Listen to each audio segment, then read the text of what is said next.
আসসালামু আলাইকুম এভরিওয়ান, স্বর্ণাজ কিচেনে আপনাদের স্বাগতম। কেমন আছেন সবাই? আশা করি আল্লাহর রহমতে সবাই খুব ভালো আছেন।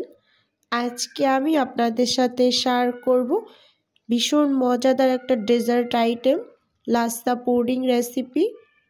প্রথমেই এখানে আমি ক্যারামেলটা তৈরি করে নেব।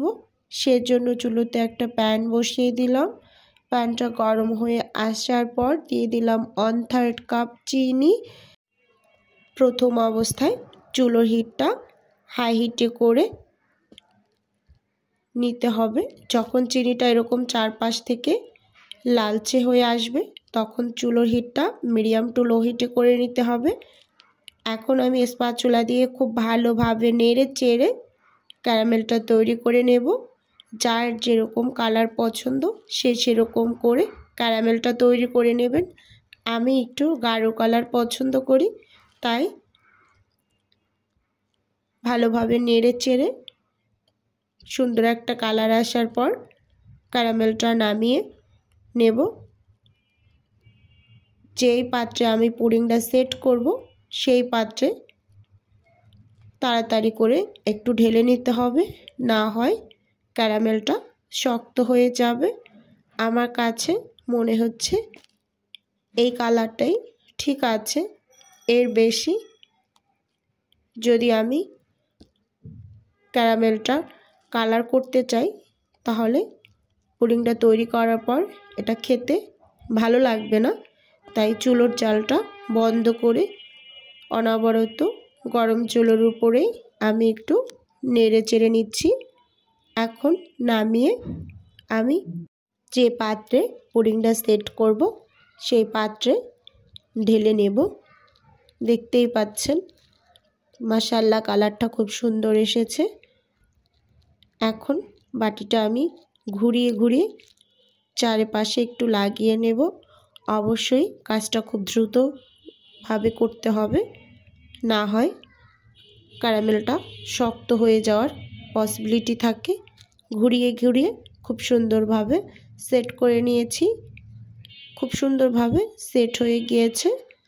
এখন আমি লাচ্ছা সেমাই উপর থেকে দিয়ে দেব। যেহেতু আমি লাচ্ছা পুডিং তৈরি করব সেজন্য এই হালকা গরম অবস্থায় লাচ্ছা সেমাইগুলো দিয়ে দিচ্ছি। হাত দিয়ে ছড়িয়ে ছড়িয়ে চারপাশে, স্ক্রিনে দেখেই বুঝতে পারছেন আসলে কাজটা কীভাবে করে নিচ্ছি। আপনারাও এভাবে করে গরম অবস্থাতেই সেমাইগুলো উপর থেকে দিয়ে সেট করে নেবেন। হাত দিয়ে একটু চেপে চেপে, কোথাও কোনো অংশ যেন ফাঁকা না থাকে তাই দিয়ে খুব সুন্দরভাবে সেট করে নেবেন।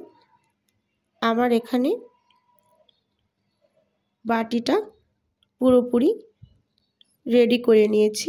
এখন বাটিটাকে আমি সাইডে রেখে দেব। এখন আমি পুডিংয়ের মিশ্রণটা রেডি করে নেব। সেজন্য এখানে আমি একটা বাটি নিয়ে নিয়েছি। আমি আজকের পুডিংটা 3টা ডিম দিয়ে করব, সেজন্য ফ্রিজ থেকে 2-3 ঘন্টা আগেই আমি ডিম 3টা বের করে রেখেছিলাম। এখন নর্মাল হয়ে আসার পর ভেঙে নিচ্ছি। একটু সাবধানে ভেঙে নিতে হবে যাতে ডিমের খোসা না পড়ে যায়। দেখতেই পাচ্ছেন খুব সাবধানেই ডিমগুলো ভেঙে নিচ্ছি। এখন এর মাঝে আমি একটু লবণ দিয়ে দিলাম। এটা আপনারা স্কিপ করতে পারেন, আমি একটু মিষ্টি খাবারে লবণ পছন্দ করি।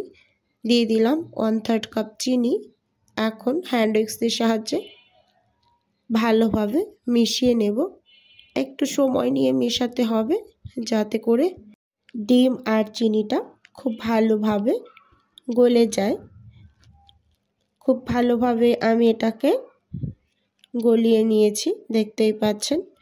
এখন এর মাঝে আমি দিয়ে দেব সামান্য একটু ভ্যানিলা এসেন্স, যাতে ডিমের যে একটা গন্ধ থাকে সেটা দূর হয়ে যায়। ভালোভাবে ফেটিয়ে নিয়েছি। এর মাঝে আমি দিয়ে দেব 1 মগ দুধ। প্রথমে এখানে আমি 1 মগ দুধ দিয়ে দিয়েছি। আমি 1 কেজি দুধ জাল করে হাফ কেজির থেকে একটু বেশি ছিল মনে হচ্ছে আমার কাছে, সেটা দিয়ে দিলাম। দিয়ে হ্যান্ড উইক্স দিয়ে খুব ভালোভাবে নেড়ে চেড়ে মিশিয়ে নিচ্ছি। মিশিয়ে নেওয়া হয়ে গেলে এখন আমি যে পাত্রে পুডিংটা সেট করব সেটা আগে রেডি করে রেখেছিলাম, সেই পাত্রে ঢেলে নিচ্ছি।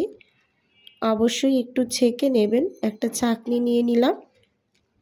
এখন মিশ্রণটা ঢেলে দিয়ে দিলাম।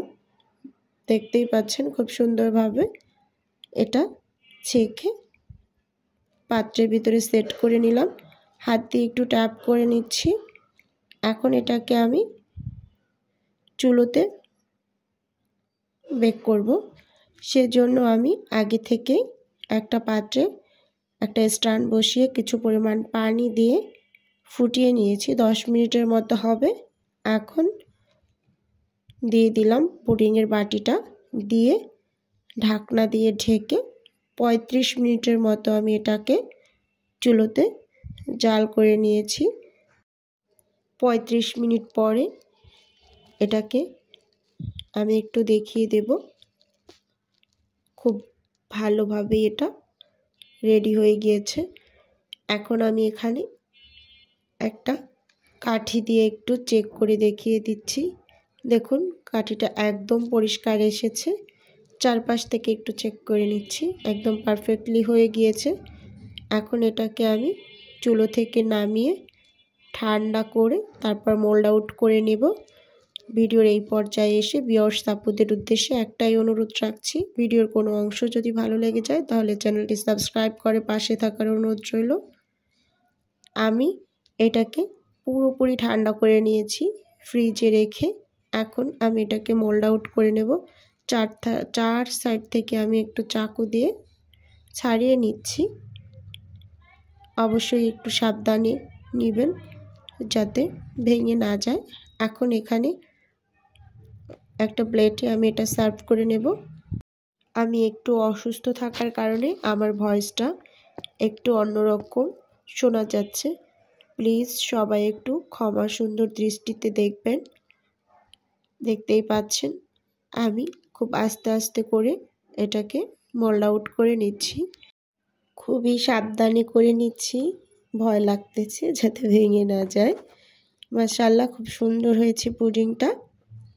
আমি একটু কেটে নিয়েছি, সেই ভিডিওটুকু স্কিপ হয়ে গিয়েছে।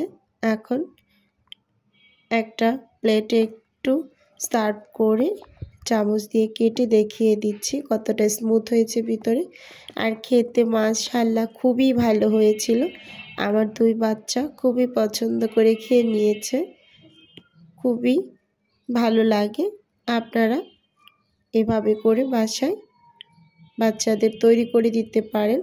এই ডেজার্টটি আসলে বাচ্চারা বড়রা সবাই খুব পছন্দ করে। আর মেহমানদের জন্য